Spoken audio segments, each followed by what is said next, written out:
The next time you get sick, you'll do the same thing almost everyone you know does. You'll take a pill, maybe check WebMD, and wait it out under a blanket, alone. But for most of human history, none of that existed. No pills, no germ theory, no doctors in white coats.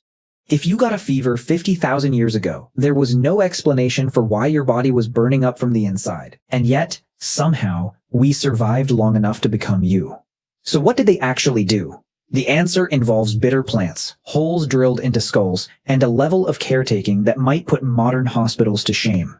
Let's start with the plants, because the evidence here goes back further than almost anyone expects. In 2012, archaeologist Karen Hardy and her team at the Catalan Institution for Research and Advanced Studies examined the fossilized dental plaque of 5 Neanderthals from El Cedron Cave in Spain, dated to roughly 50,000 years ago. Buried in the calcified tartar on their teeth, they found something strange, traces of yarrow and chamomile. Both plants are bitter. Both have almost zero nutritional value. And Hardy's team had already discovered that these particular Neanderthals carried a gene that made bitter tastes especially unpleasant to them. So why eat something that tastes bad and gives you nothing in return? Hardy's answer was blunt. They weren't eating it for dinner. They were eating it for medicine. Yarrow was still being used centuries later to stop bleeding and clean wounds. Chamomile was still being used to calm the stomach and the nerves. A species we once described as brutish and simple-minded was apparently walking through the forest, identifying specific plants and dosing themselves with them on purpose. That's not survival by accident. That's knowledge passed down. Now fast forward roughly 45,000 years to a mountain pass in the Alps, 1991. 2 hikers stumble on a body preserved in ice for over 5,000 years. Researchers name him Otzi. When they examine what he was carrying, they find something unexpected hanging from a leather cord around his neck. 2 chunks of birch fungus. At first, nobody knew why. Then an autopsy revealed the answer. Otzi's intestines were riddled with whipworm, a parasite that causes cramping, anemia, and violent diarrhea. Italian anthropologist Luigi Capasso studied the fungus Otzi carried and found it was loaded with compounds that are toxic to intestinal parasites and act as a natural antibiotic. In other words, Otzi wasn't just carrying random forest debris. He was carrying his medicine cabinet strung around his neck for easy access 5,000 years before the word pharmacy existed. He knew he was sick. He knew what to do about it. That knowledge just looked completely different from ours. But here's the thing. Medicine for the body was only half of the story, because what happens when the plants don't work? What happens when someone gets so sick or so injured that they can't hunt, can't walk, can't contribute anything at all? In a world with no safety net, no welfare, no hospitals, you'd expect the answer to be brutal. Leave them behind.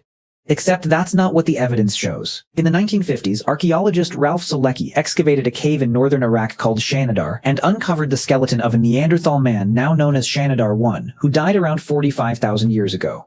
When anthropologist Eric Trinkus later examined the bones, what he found was almost hard to believe. This man had a withered, likely amputated right arm. He was blind or nearly blind in one eye. He had a healed skull fracture and severe arthritis that would have made walking painful, possibly impossible without help. And yet the bones show he lived for years after these injuries, long enough for the bone to fully heal. A one-armed, partially blind man with crippling arthritis does not survive for years alone in the Ice Age. Someone fed him, someone helped him move, someone cared for him with no expectation of anything in return because he had nothing left to offer a hunting party.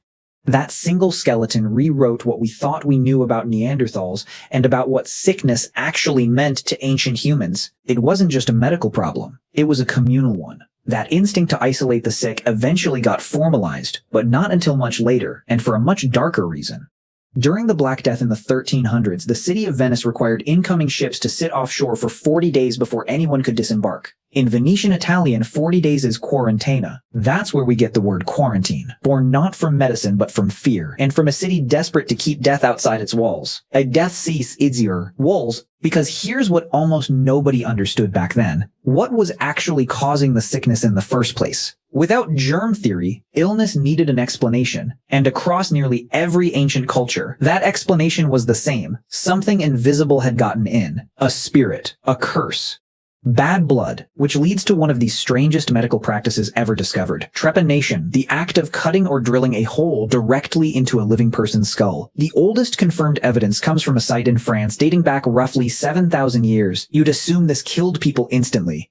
It didn't. Archaeologists have found trepanned skulls with clear signs of new bone growth around the hole, which only happens if the patient survived for months or years afterward. Some skulls show evidence of multiple separate trepanations on the same person, done at different points in their life. People were surviving skull surgery performed with stone tools, in the Stone Age apparently on purpose, likely to release whatever they believed was trapped inside a sick or suffering mind. They were wrong about the cause.